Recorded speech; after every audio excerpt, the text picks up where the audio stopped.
नीरज ने दरवाजे की बेल बजाई। दरवाजा खुला। सामने अनुराधा खड़ी थी। अंदर आया और अपने कमरे में चला गया। तब तक अनुराधा ने चाय बनाकर बाहर हॉल में रख दी थी।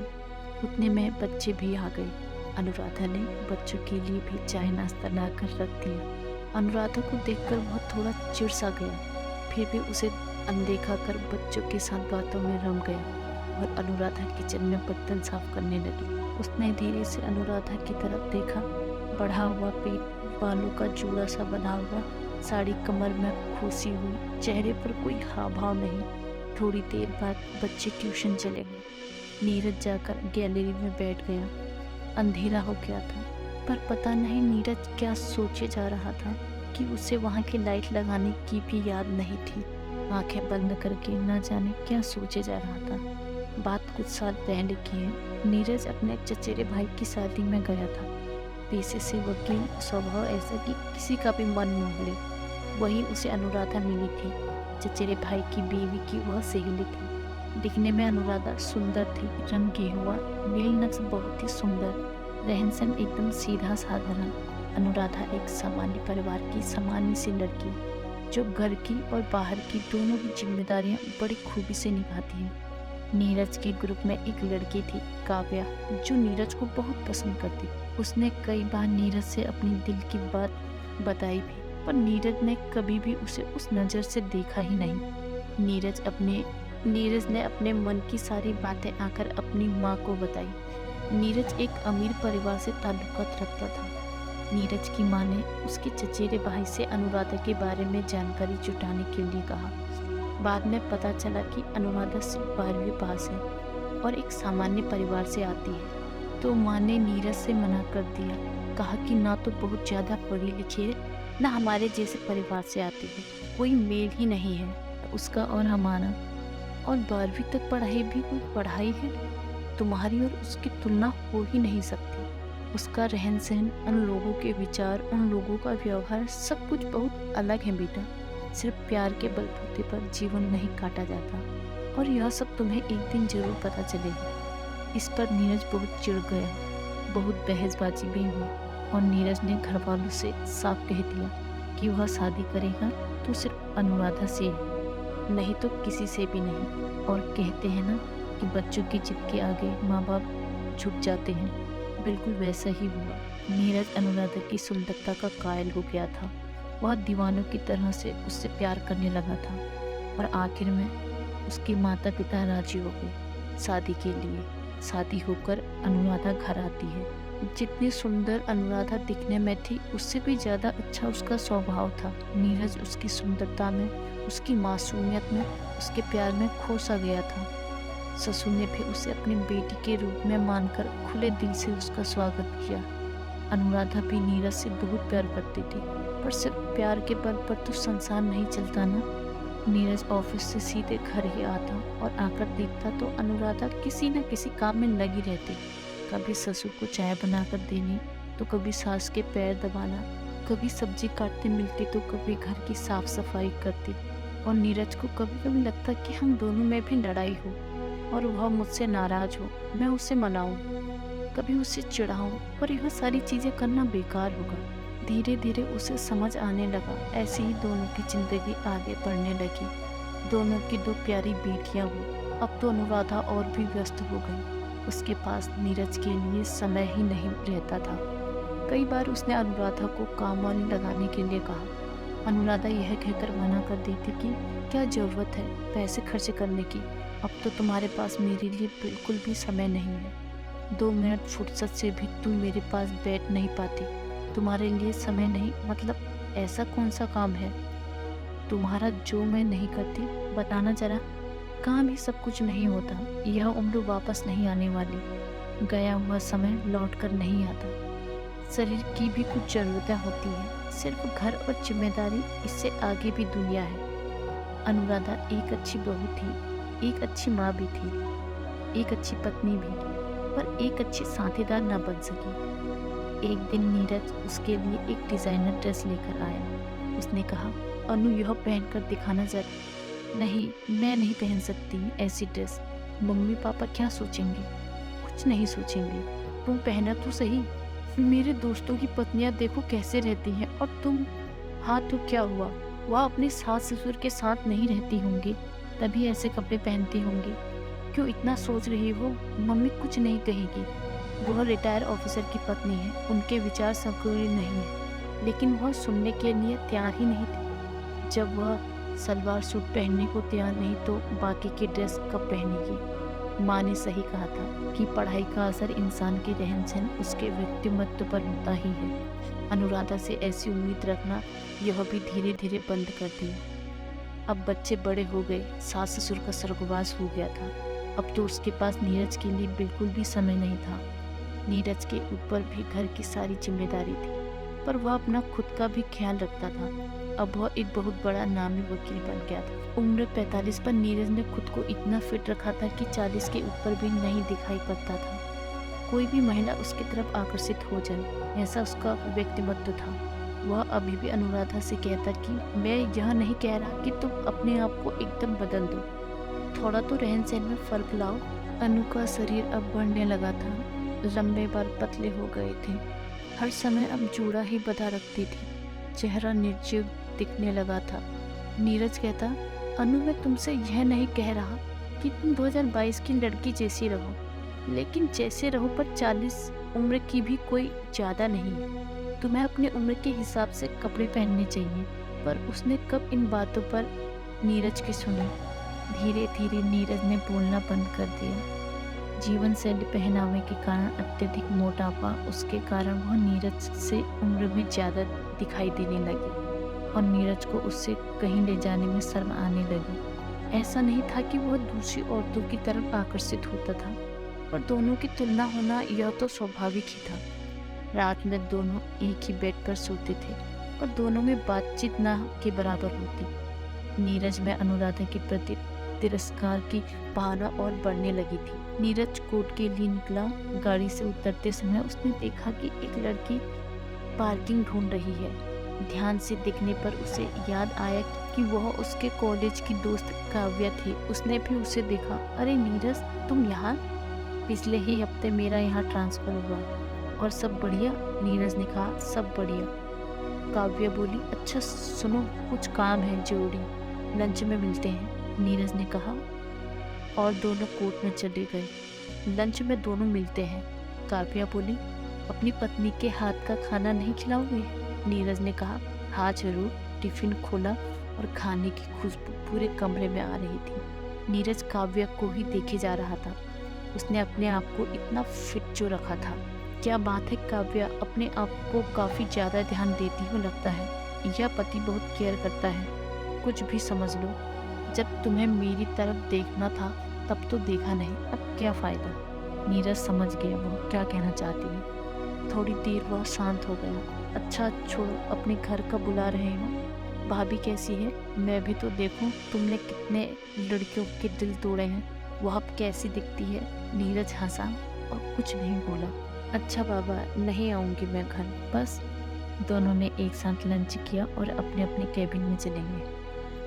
आगे के कुछ दिन काव्या को बहुत काम था। नया शहर, नई जगह, सब कुछ सही से करने वक्त बिजी हो गई। उसे नीरज का फ़ोन आता है कि अगर शाम को समय हो तो डिनर आज घर पर साथ में ही करेंगे। शाम को काव्या घर आई। आज कुछ ज़्यादा ही स्मार्ट और आकर्षक लग रही थी। उसे अनुराधा से मिलवाने में अजीब महसूस हो रहा था। यह काव्या, हम दोनों कॉलेज में एक साथ पढ़ते थे। दोनों की पहचान कराते समय उसने काव्य के हाव भाव अच्छे से समझ लिए थे। अच्छा, तो इसके लिए तुमने इतनी लड़कियों को ठुकरा दिया, यहाँ तक कि मुझे मना कर दिया, उसने मन ही मन में कहा। वह बड़ी देर तक अनुराधा को देखने लगी। अनुराधा ने काव्य को अंदर आने के लिए कहा। देखा जाए तो दोनों की जीवन शैली में बहुत फर्क था। बोलने का तरीका, उनका व्यक्तिगत जैसे पूरब पश्चिम, कोई मेल ही नहीं।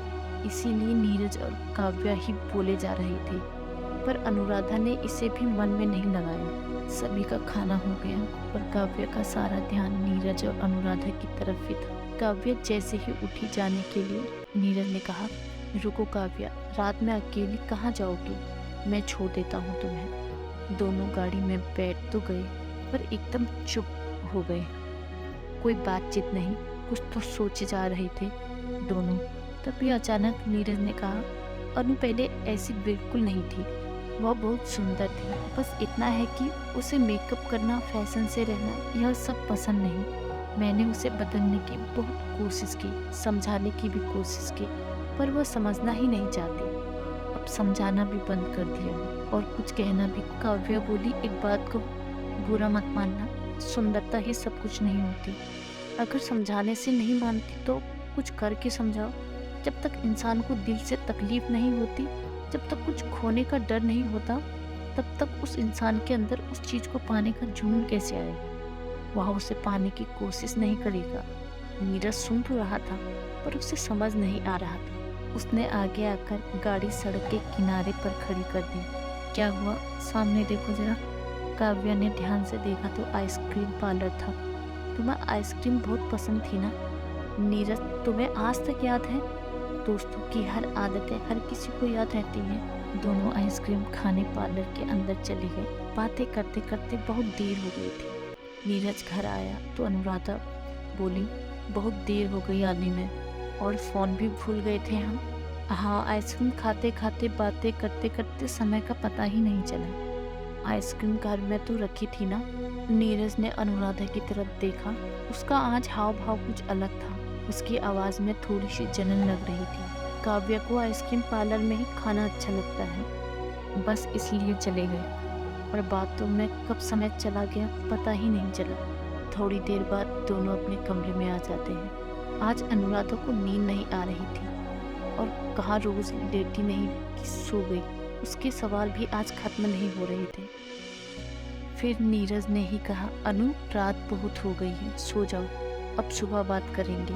रात में नीरज की नींद खुली तो देखा रोज गहरी नींद में सो जाने वाली अनु आज करवट पर करवट बदले जा रही है। नीरज को बड़ी हैरानी। तभी उसे काव्य की बात याद आ गई। जब तक इंसान को तकलीफ नहीं होती तब तक उसे कुछ खोने का डर नहीं होता, तब तक वह उसे पाने की कोशिश भी नहीं करता। अब नीरज को ऑफिस से आने में थोड़ा समय लगता था, और जब अनु पूछती देर कैसे हुई तो कहता काव्य को शॉपिंग के लिए ले गया, काव्य को यहाँ ले गया, काव्य को वहाँ ले गया। इन सभी में वह अनुराधा के भाव देखना भूलता नहीं था। और अनुराधा अब काव्य के नाम से जल भुन जाती थी। अब कभी तो वह घर रात में 12 बजे तक आता। छुट्टी के दिन तो वह घर पर रहता ही नहीं था। शाम को गया तो खाना खाकर ही आता, और पूछने पर कहता काव्य के साथ डिनर पर गया था। अब जल्दी सो जाया करता था, और अनु उसकी तरफ पेट करके रोती थी।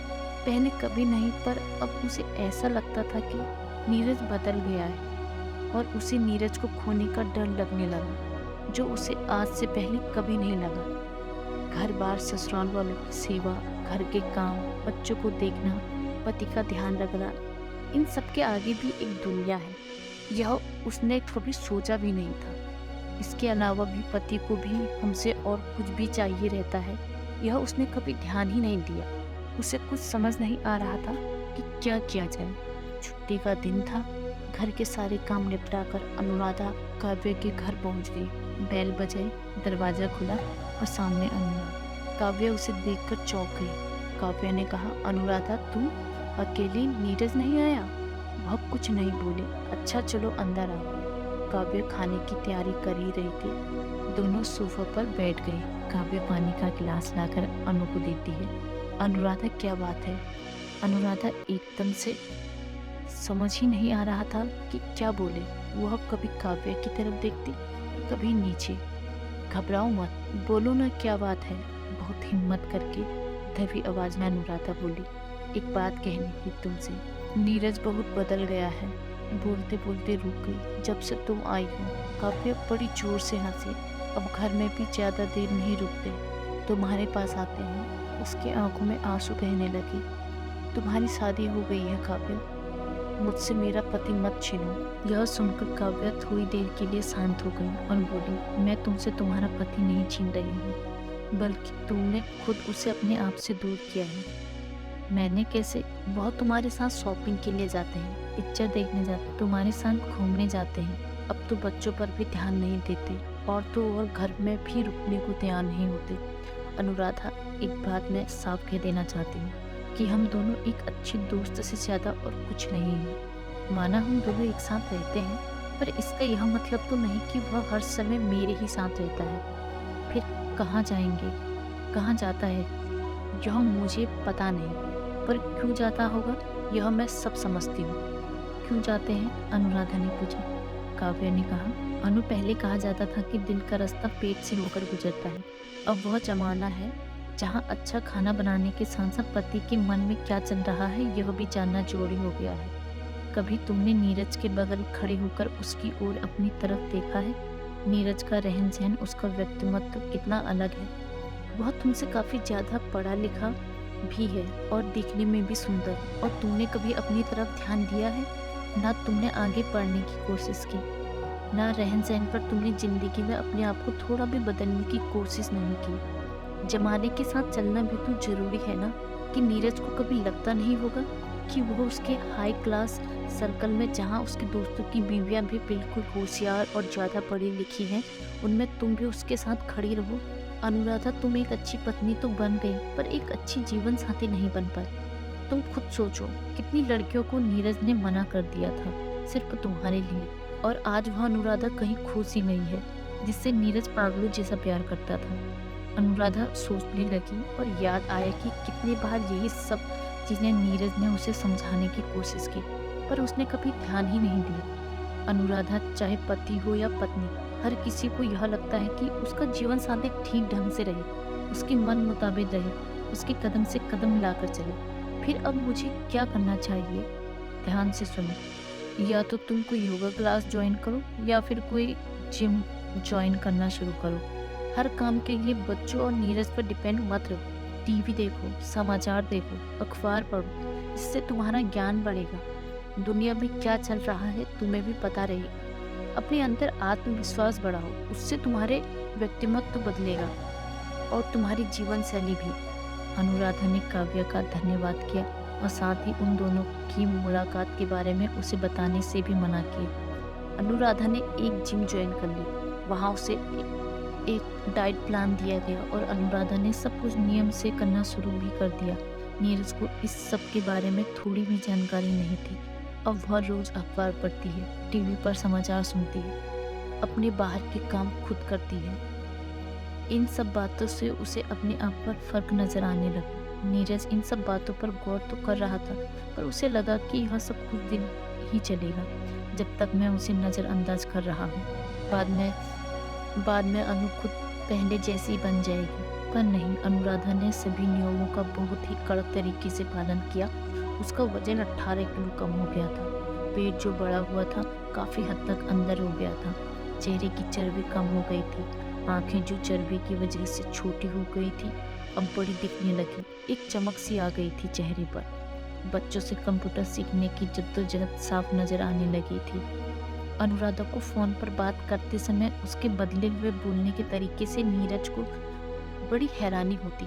फिर वह एक दिन पार्लर में गई, एक अच्छा सा हेयर कट किया जो उसके चेहरे पर सूट हो। पार्लर में जब उसने खुद को देखा तो पहचान ही नहीं पाई कि यह वही अनुराधा है। दूसरे दिन उन्हें बाहर जाना था। बच्चे तैयार होकर गाड़ी में बैठ गए। नीरज बाहर से आवाज़ लगा रहा था। अब अनुराधा नहीं आई। जब वह अंदर गया तो सब कुछ बदला सा था। आज उसके सामने पहले वाली अनु नहीं थी। आज तो वह अनु थी जैसी वह चाहता था। अनुराधा ने चूड़ीदार पहना हुआ था, बाल सिर्फ एक क्लेचर से बने हुए थे, कंधे पर एक तरफ ओढ़नी और दूसरी तरफ एक पर्स। कोई भी देखे तो लगे कि कोई हाई प्रोफाइल घर से ताल्लुकात रखती हो। नीरज आज खुश भी था और आश्चर्यचकित भी। अनु तो ऐसे शर्मा रही थी मानो कल ही शादी हुई। नीरज उसके पास गया और बोला, तुम्हें देखकर लग रहा है कि मैं पहले की अनु से मिल रहा हूँ। बहुत सुंदर लग रही हो तुमने मुझे बहुत परेशान किया नीरज, अनुराधा ने कहा। मैं सच कह रहा हूँ अनु, मैंने हमेशा तुम्हें ही प्यार किया है, पर पति पत्नी में प्यार के लिए प्यार के माध्यम को, प्यार जताने के तरीके को कभी कम नहीं होने देना चाहिए। मुझे माफ़ कर दो नीरज, मैं तुम्हें समझ नहीं पाई। कोई बात नहीं, तो बाहर जाना कैंसिल, नीरज अनुराधा को चिढ़ाते हुए बोला। दोनों हंसने लगे और एक दूसरे के गले लग गए।